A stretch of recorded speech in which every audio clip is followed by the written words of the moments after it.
परम पूज्य गुरुदेव, परम वंदनीय माता जी सूक्ष्म रूप से विद्यमान हैं। नमन करता हूँ दोस्तों। अपने पावन तीर्थ हमारा शांति कुंज हरिद्वार, जहाँ निरंतर गायत्री मंत्र के जाप पिछले 60-70 साल से हो रहे हैं। ऐसी पावन धरा जहाँ नित्य यज्ञ होते रहे हैं, एक भी दिन ऐसा नहीं गया उस स्थान पर यज्ञ नहीं हुए हैं। दोस्तों, वहाँ रहने का सौभाग्य मिला। परम पूज्य गुरुदेव ने ऐसी कृपा करी। जीवन में अगर पिछली बातें, जितने भी जीवन का सार अगर तत्व पूछा जाए तो दोस्तों, मुझे तो एक ही बात समझ में आई है। जो बात परम पूज्य गुरुदेव ने आज से मुझे 25 साल पहले बता दी, तो वही बात मेरी 25 साल से मैं अपनी बात पे अटल, आज भी अपनी बात पर कायम हूँ और अपने स्थान पर विद्यमान हूँ। दोस्तों, ये मेरा सौभाग्य है कि मुझे देव संस्कृति विश्वविद्यालय शांति कुंज हरिद्वार से परम पूज्य गुरुदेव ने ऐसी विपरीत परिस्थितियों में मुझे वहाँ बुलाया और मेरा वहाँ पर एडमिशन हुआ और मैंने वहाँ से समग्र स्वास्थ्य प्रबंधन का कोर्स किया। और उसके बाद फिर परम पूज्य गुरुदेव ही चाहते थे, तो हमने 3 महीने का समयदान हमें विश्वविद्यालय के बाद देना पड़ता है। तो हमने झांसी को चुना था। उसमें मेरे बहुत अच्छे दोस्त ही थे, उम्र में छोटे थे। एक त्यागी था, एक मनोज था, वो उत्तरकाशी का। तो दोनों 3 हम लोग गए। तो जीवन में बहुत ऐसा अनुभव हुआ। उस समय परम पूज्य गुरुदेव ने हमें भेजा, तो जहाँ पे भी हम गए तो हमने वहाँ पर योग के शिविर लगाए। तो योग शिविर में मुझे वहाँ पर काफ़ी कुछ बोलने का अभ्यास परम पूज्य गुरुदेव ने मुझे कराया। तो वहाँ से फिर हमने 3 महीने और एक्स्ट्रा संविधान जब भी हमने बढ़ा दिया और 6 महीने संविधान हमने झांसी, जालौन, टीकमगढ़, ललितपुर, दतिया, इन क्षेत्रों में हमने योग शिविर लगाए। तो मैं चिकित्सक हूँ, तो मुझे जड़ी बूटियाँ सबसे प्राथमिक परम पूज्य गुरुदेव का ये भी योग परिवर्तन की एक इकाई के रूप में स्थापना होनी है कि सारे विश्व को जो आज ये रसायनों के माध्यम से सारी दुनिया में मानव जाति को चलाया जा रहा है, ये भी युग परिवर्तन में शामिल है कि जो भावी मानव जीवन होगा वो इन रसायनों से मुक्त होगा। पूर्णतया मानव को जैसा प्रकृति चाहती है, प्रकृति के अनुरूप जीवन, जैसे यहाँ 84 लाख प्रकार के जीव शरीर जी रहे हैं अपने उन्हीं सनातन सिद्धांतों को अपनाते हुए, जिस प्रकार से एक मधुमक्खी का छत्ता आप आज भी देख सकते हैं कि छोटी सी जगह में हजारों मधुमक्खियाँ बैठी रहती हैं और उसमें एक जो रानी मक्खी होती है वही सबका निर्धारण करती है, कार्यों का विभाजन करती है और उसमें वो सभी मक्खियाँ अपने अपने कार्य को सुचारू रूप से आज तक करती चली आ रही हैं। तो वो चाहे हजारों साल पहले थी, चाहे वो लाखों साल पहले थी, चाहे वो आज भी आप देख सकते होंगे, उनमें ना ही कि कोई राजनीतिक दर्शन बदला। यहाँ धरती पे जब मानव आ ही गया था दोस्तों, तो ये मानव को बुलाना ये किसी मानव ने थोड़े ही किया है। आज जो परिस्थितियाँ, वैश्विक परिस्थितियों में मानव को जो आज आप देख रहे होंगे कि सारी दुनिया में ये आज़ाद देश बहुत बढ़ते जा रहे हैं। पिछले 150 सालों में जब से ये वैसे तो ये पूरा का पूरा 1,500 साल से 2,000 साल से चल रहा है। ये जो 21वीं शताब्दी का आगमन सारी दुनिया में हमारे जो नालंदा और तक्षशिला के जो विश्वविद्यालय थे, जो उनकी लाइब्रेरी थी, जिनमें हजारों साल पहले का साहित्य भारत के पास उपलब्ध था, वो सारा का सारा जला दिया गया था। जो साहित्य उपलब्ध बहुत ही कम साहित्य कहीं से कुछ मिल पाया, वही सब थोड़ा बहुत साहित्य के भरोसे वो सनातन जो सूत्र हैं वो आज तक मानव जीवन के साथ चल रहे हैं दोस्तों। क्योंकि आज की जो परिस्थितियां हैं वो आप लोग ये देख सकते हैं कि पहली बात तो यहाँ पर ये कन्फर्म हो जानी चाहिए मानव के सामने, मैं सभी जो राष्ट्र, सभी जो देश बनाए हैं आपने, जितने भी आज़ाद देश हैं, उनमें आप लोगों की जो भी राजनीतिक सरकारें हैं, वो जो स्वतंत्र आज़ाद देश की आज़ाद सरकारें हैं, वो सभी देशों में 203 से भी ज़्यादा देश हो चुके हैं। ये पिछले 70-80 साल में ये देश बढ़ते चले गए हैं। पहले जो देश था वो एक ही था दुनिया में। तो यहाँ पर जो सनातन सूत्र है वो है आत्मवत् सर्वभूतेषु वसुधैव कुटुम्बकम। अगर इस सूत्र को समस्त धरती के प्राणी फॉलो करेंगे तो वो अपने अस्तित्व को सुरक्षित रख पाएंगे। ये विधान स्वयं परमात्मा का किया हुआ है। ये सनातन वेदों का मूल सार तत्व भी है। जहाँ मानव के विषय में कोई भी बात करने से पहले धरती पे हमें जो ये आज राजनीति जो दुनिया में चल रही है, ये राजनीति का आविष्कार कहाँ से आया, ये राजनीति पैदा कहाँ से हुई, हमें राजनीति की परिभाषा क्या है, ये आज सारी दुनिया में ये एक पूरा षड्यंत्र करके, और पहले तो ये 1,500-2,000 साल में हुआ है, मानवों को यहाँ लोगों ने गुलाम बनाया, उन पर जुल्म व सितम ढाए, उनको शारीरिक यातनाएं दी गई, उनकी सामूहिक हत्याएं की गई, बर्बर तरीके से मानवों को धरती पे यहाँ पिछले 1,500-2,000 हज़ारों में ये मारने का सिलसिला शुरू हुआ। अपने झंडे गाड़ते चले गए और झंडों के बाद में उन लोगों ने साम्राज्य पूरी जगह फैल गए उनके। तो फिर आज़ादी की लड़ाई जो है उन्हीं लोगों ने पैदा की। मतलब जो साम्राज्यवादी जो लोग आप लोगों को पहले गुलाम बना के बैठे थे, अब उन लोगों ने ही आज़ादी एक शब्द पैदा किया धरती पे मानवों के बीच में। अन्य 84 लाख प्रकार के जीव जंतुओं में जो अपने सभी प्रजाति, एक ही प्रजाति में मानवों की संख्या आज 7 अरब है धरती पे। तो यहाँ चिड़िया, तोते, कबूतर, बंदर, हाथी, शेर, चूहा, यहाँ पर इतनी प्रजातियाँ हैं, उन्हीं की एक ही प्रजाति में उनके जीवों की संख्या।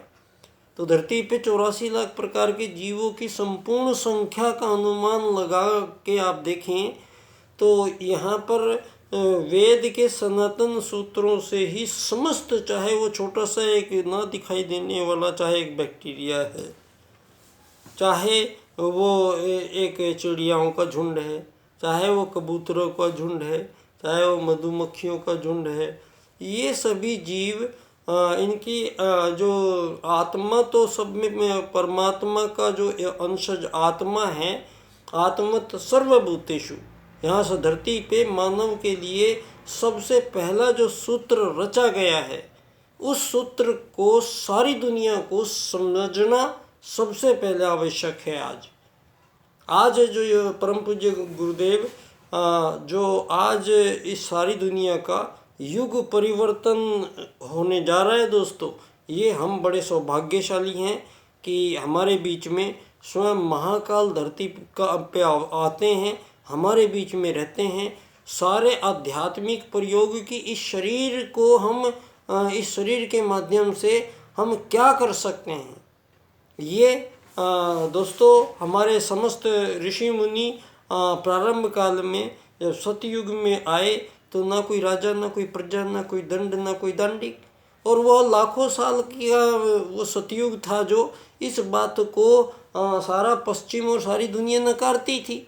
लेकिन जैसे जैसे आप लोगों का विज्ञान बढ़ रहा है, आपका ये विज्ञान ही हमारे सनातन को सिद्ध कर रहा है। आज अभी थोड़े से दिन पहले 20-30 साल पहले अभी हमारे देश की आज़ाद जो तथाकथित आज़ादी थी वो, और तथाकथित वो सरकार थी जो ट्रांसफ़र ऑफ पावर के रूप में 99 साल की आज़ादी के रूप में भारत को भी ट्रांसफ़र की गई थी। और उसी समय इन लोगों ने बहुत सारे आज़ाद देश बनाना शुरू कर दिया था। पहले उनको देशों में आपस में लड़वाया और फिर उनमें जो जीत गया दूसरे को मार दिया। तो जीतने वाले को आज़ादी का सर्टिफिकेट देने वाले लोग ये यहाँ पर वही साम्राज्यवादी लोग हैं, वही पूंजीवादी लोग हैं, वही जो प्रारंभ में निर्धारण किया था ताकतवर ही राज करेगा, ताकतवर ही राजा होगा, ताकतवर ही धरती पे जीतेगा। ये सही, ये जो जानवरों के नियम हैं, इन्हीं नियमों से मानवों को यहाँ पे पिछले 1.5-2 हज़ार साल में चलाया जा रहा है।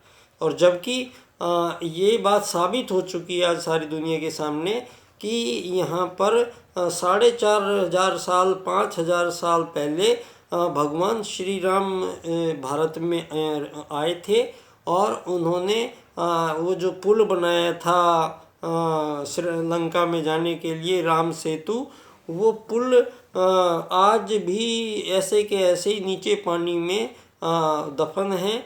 वो उसकी नासा की सैटेलाइट ने उसके चित्र लिए हैं और वो चित्र दिए जब नासा ने, तो नासा ने खुद लिख के दिया उस पर कि ये 4,500 साल पुराने हैं। तो यहाँ पर जब जो आप इतने दिनों से हमें इसी बात पे उलझाए हुए थे कि भगवान श्री राम हैं या नहीं हैं, तो यहाँ भगवान श्री कृष्ण हुए हैं या नहीं हैं, तो आप लोगों ने ये जो आज़ाद देश करके उनको सीमाओं में, छोटी छोटी सीमाओं में लोगों को बंद कर दिया और आपने आज़ादी का सर्टिफिकेट दे दिया।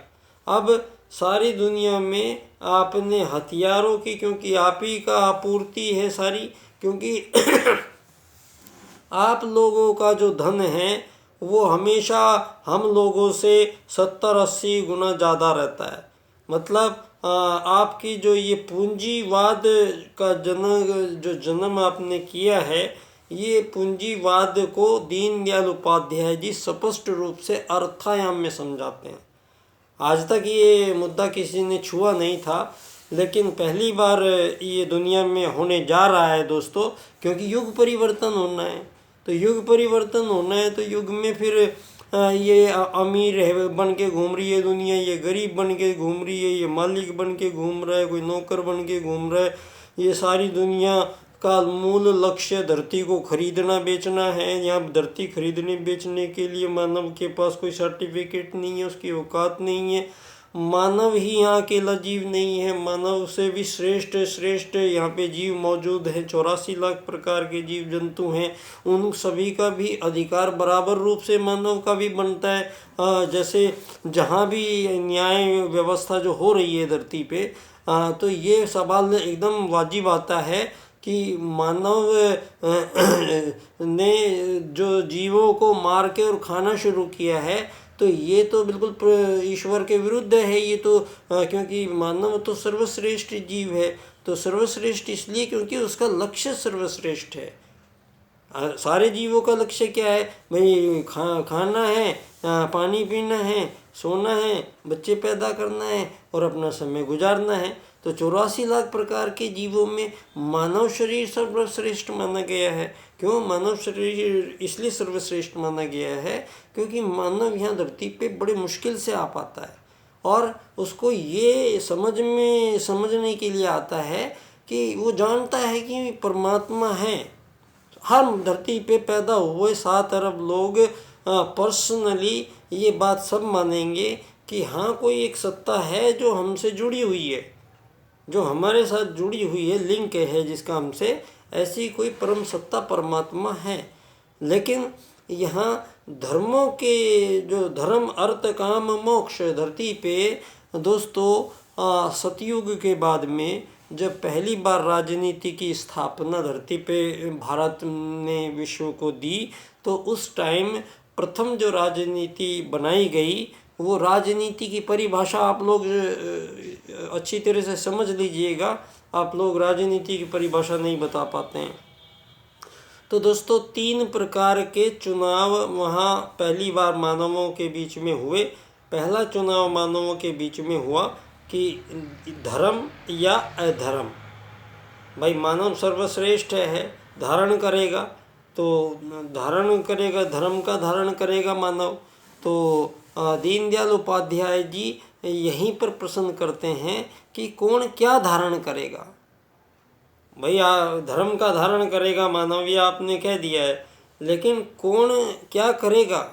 तो लोगों ने तो धर्म को अलग अलग पद्धति से हाथ पैर हिलाना, हाथ जोड़ना, तिलक लगाना, ढोल बजाना, ज़ोर ज़ोर से चिल्लाना और अलग अलग प्रकार की विभिन्न क्रियाएं करना और एक दूसरे से हमेशा अपने को श्रेष्ठ समझना और सभी को अपने जैसा बनाना, उसमें हमारी जय हो जाएगी। अगर सारी दुनिया बोल दे कि भाई हम तुम्हारे धर्म के, तुम्हारे भगवान के हैं, तो यहाँ पर समस्या आज ये हो रही है कि मानवों को ये लग रहा है कि यहाँ धरती पे जो ब्रह्मा जी थे वो भारत में मानवों को जन्म कर रहे थे, और पाकिस्तान में, ईरान, इराक में, सऊदी में वहाँ अल्लाह उनके अलग थे, उन्होंने वहाँ पे उनको पैदा किया। और वहाँ पर ये पश्चिम वाले, वहाँ पर ये क्रिश्चियंस ये समझ रहे हैं प्रभु ईसा मसीह आए तो यहाँ पर धरती पर मानव जीवन की प्रारंभ हुआ। तो यहाँ हम लोग सब ये तो मानते हैं कि हाँ कोई एक सत्ता है, लेकिन यहाँ हम लोगों को भ्रमित किया गया है। कैसे? यहाँ पर धर्म और अधर्म जो छांटना था मानव को, तो धर्म छांटा मानव ने, अधर्म नहीं।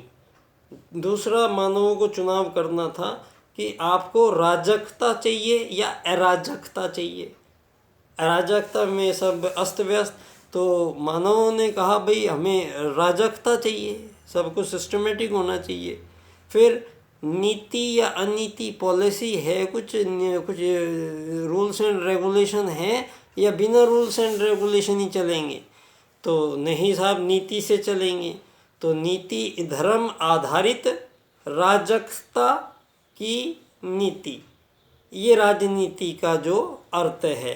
तो धरती पे पहली बार धर्म आधारित राजनीति का उदय हुआ और धरती पे के पहले राजा मनु महाराज को बनाया गया। तो वो बनना भी नहीं चाहते थे, वो बोले भाई मुझे तो फिर दंड भी देना पड़ेगा, तो ये दंड मैं नहीं दे पाऊँगा क्योंकि अपने ही एक आत्मज हैं। तो उनको समझाया कि यहाँ पर हमेशा धर्म का जो पलड़ा है वो हमेशा बना रहना चाहिए। तो अगर अधर्म हो जाता है तो फिर उसको ठीक करना आवश्यक हो जाता है। तो क्योंकि मानव बहुत भूल चूक करता है और मानव को भ्रम हो गया है। तो मानव को भ्रम, सतयुग में कोई भ्रम नहीं था ना, इसीलिए ना कोई राजा थी, ना कोई प्रजा, ना कोई दंड, ना दांडिक। तो जब यहाँ रज और तम पदार्थों को ग्रहण करने लग गया मानव, तो उसकी बुद्धि का जो स्तर था, जो पहले जो रेंज जुड़ती थी वो ऊपर वाली रेंज से, उनको बंद हुए वो जागने, और ऐसे आपको खाद्य पदार्थ दिए गए। और यहाँ पर मैं एक नोट करना चाहूँगा आप लोगों के सामने कि दुनिया में पिछले 70-80 सालों में मानवों ने कुछ रसायनों को बनाया और उनके अंदर परीक्षण किया कि इससे जिस मानव को खिलाएंगे उनकी याददाश्त कम हो जाएगी, उनको धार्मिक उन्माद आएंगे, उनको अजीब अजीब उनका विश्वास डगमगा जाएगा, उनका कॉन्फिडेंस चला जाएगा। तो इस तरीके के भी यहाँ पर जांच की ज़रूरत पड़ेगी दुनिया में कि ये जितने भी केमिकल्स आप लोगों ने मानवों को खिलाए हैं अभी, इनके क्या क्या और इनके रिएक्शंस हैं जो आपके इनसे मानव की बुद्धि, क्योंकि आज तक किसी की 6 या 7% से ज़्यादा यहाँ धरती पे चल नहीं पा रही है। अगर आपकी सारी चीज़ें मान भी ली जाएं तो यहाँ प्रश्न एक हो जाता है कि जब यहाँ पर इस ब्रेन में अरबों खरबों न्यूरॉन्स मुझे दिए गए हैं और आपकी ये जीवन पद्धति, अमीर गरीब, मालिक नौकर, ये पढ़ाई लिखाई, नौकरी, ये मकान बनाना, ये दुकान बनाना, ये बिजली के बिल भरना, ये बच्चों की फीस जमा कराना, ये आटा खरीदना, ये जूते चप्पल खरीदना, ये गाड़ियों की किस्त भरना, ये बच्चों की एजुकेशन लोन की फीस भरते रहना, ये मानव जीवन को मानव जीवित रहे, जिंदा रहे, इसी के लिए तो मानवों के बीच में धर्म आधारित राजनीति की स्थापना हुई थी। पहले राजा मनु थे तो यहाँ मानव का लक्ष्य क्या था? यहाँ पहले जो मानव को माना गया धरती पे, आत्मत सर्वभूतेषु, धरती पे जितने भी मानव हैं वो सब एक ही आत्मा है। धरती पे जितने भी प्राणी हैं वो सब एक ही आत्मा है, ये माना गया। और वसुधैव कुटुंबकम, ये धरती सारी की सारी एक परिवार है। इस पे जितने भी संपूर्ण जीव समुदाय रहता है उनमें सारे मानव हैं, 7 अरब, और सभी प्रकार के जीव जंतु हैं। इनके बीच में मानव को ये कतई अधिकार नहीं है कि कहीं पे भी कोई सीमा रेखा खड़ी करे और अपने जीवन के अलग अलग दृष्टिकोण प्रस्तुत करता हुआ, कभी वो झोपड़ों में रहता था तो ईंट मकानों में रहने लग गया, तो फिर फर्श में रहने लग गया, टाइल्स में रहने लग गया, फिर आसमान में रहने लग गया, तो ये रहने लग गया, ये चल रहा है। ये एक प्रोसेस आपको मानवों को इस राजनीति की गड़बड़ से हुआ है सारा का सारा। क्यों? आज सारे जो देश आज़ाद किए गए हैं उन सभी आज़ाद देशों से आज़ाद करके सर्टिफिकेट देने से पहले इन लोगों ने उनसे ये हस्ताक्षर करा लिए हैं कि आप आर्थिक उदारीकरणवाद की नीतियों को ही भविष्य में फॉलो करेंगे। आप आज़ाद जरूर हैं, आप अपनी करेंसी जरूर छाप सकते हैं, लेकिन उसका सारी करेंसी का नियमन आप अपनी मर्जी से नहीं कर सकते हैं। उसका करेंसी का नियमन वो पूंजीपति लोग करेंगे जो सारी दुनिया में इस पूंजी